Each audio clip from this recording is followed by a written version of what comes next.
येत्या 2 डिसेंबर होणाऱ्या राहुरी नगर परिषदेच्या निवडणुकीमध्ये विकास आघाडीनं 12 वॉर्डमध्ये 2-2 उमेदवार उभे केले. त्याचबरोबर नगराध्यक्ष पदाचा उमेदवार उभे केलेला आहे आणि आता प्रत्येक ठिकाणी प्रचार चालू आहे आणि विकास आघाडीच्या उमेदवारांना चांगला प्रकारचा प्रतिसाद त्या ठिकाणी मिळतोय. तर आम्ही नगरसेवक निवडताना अगदी चांगले सुशिक्षित असतील, चारित्र्यवान उमेदवार असतील अशाची निवड त्या ठिकाणी केलेली आहे. ज्यांना सार्वजनिक क्षेत्रात काम करण्याची इच्छा आहे, पूर्ण वेळ या ठिकाणी देऊ शकतील अशाच उमेदवारांची आम्ही निवड त्या ठिकाणी केलेली आहे. तर म्हणजे 11 नंबर वॉर्डचा विचार केला तर या ठिकाणी आज पाण्याची कुठली गैरसोय नाही आहे, रस्ते सुद्धा चांगले त्या प्रकारे आहे. कारण आपण आपलंच पूर्वीचं नगरसेवक त्या ठिकाणी आपले होते, कैलास असेल किंवा भिकू पाटील भुजाडी असतील, त्यांनी अत्यंत उत्तम प्रकारे या कॉलनीमध्ये काम केलेलं आहे. त्यामुळे चांगला प्रतिसाद आम्हाला या ठिकाणी मिळतोय. या ठिकाणी राहुरी शहराचा जर विचार केला तर जवळजवळ पाण्याच्या दृष्टीने आपण स्वयंपूर्ण झालेलो आहोत. या 8 ते 9 टाक्या आपण या ठिकाणी तयार केल्या, नवीन योजनाही त्या ठिकाणी झालेली आहे. त्यामुळे कुठल्या भागामध्ये कमी पाणी येणार असं काही तक्रार इथून पुढे येणार नाही.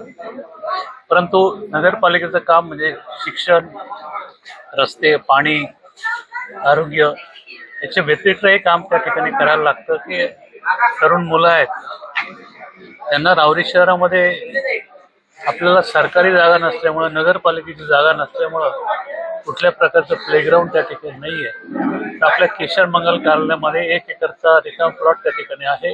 त्याचबरोबर केशर मंगल कार्यालय त्या ठिकाणी आहे.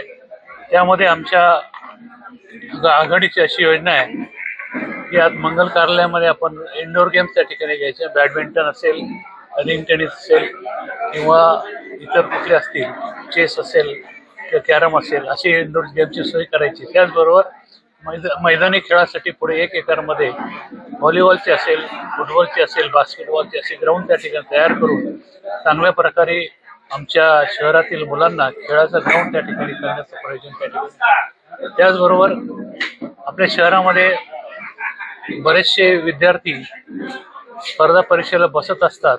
आज राहुरी शहरामध्ये फक्त एकच हॉल त्या ठिकाणी आहे, योगेश्वरी सोसायटीमध्ये. त्या ठिकाणी तालुक्यातील मुलं या ठिकाणी येऊन अभ्यास करतात. आपण या केशर मंगल कार्यालयामध्ये एक हॉल त्या ठिकाणी आहे, त्याही ठिकाणी आपण स्पर्धा परीक्षेला अभ्यास करण्यासाठी त्या विद्यार्थ्यांना जागा उपलब्ध करून सगळ्या सोयीसुविधा उभ्या करून आपण त्या ठिकाणी देणार आहोत.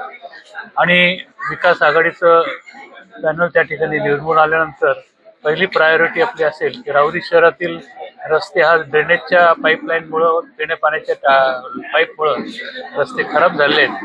गेली 6 महिने पाऊस झाल्यामुळे आपल्या शहरातील नागरिकांना त्याची बराचसा त्या ठिकाणी हे भोगायला लागलंय. परंतु आता आपण आल्यानंतर पहिल्या प्रायोरिटीने आपण राहुरी शहरातील रस्ते डांबरीकरण कसं होतील हे बघणार, ते काम हाती घेणार आहे. अशा प्रकारे या शहरामध्ये सगळ्या सुखसोयी जनसेवा मंडळाने पूर्वी दिलेल्या आहेत. याही पुढे जे काही नवीन काय येईल, समजा उदाहरणार्थ आपण जॉगिंग ट्रॅक त्या ठिकाणी केलेला आहे की ज्यायोगे आपल्या शहरातील वयोवृद्ध माणसं त्या ठिकाणी वॉकिंग करू शकतात.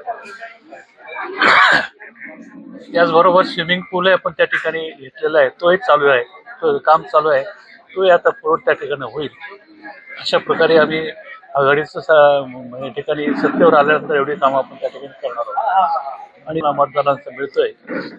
आणि मला खात्री आहे की आमची जास्तीत जास्त उमेदवार त्या ठिकाणी निवडून येतील.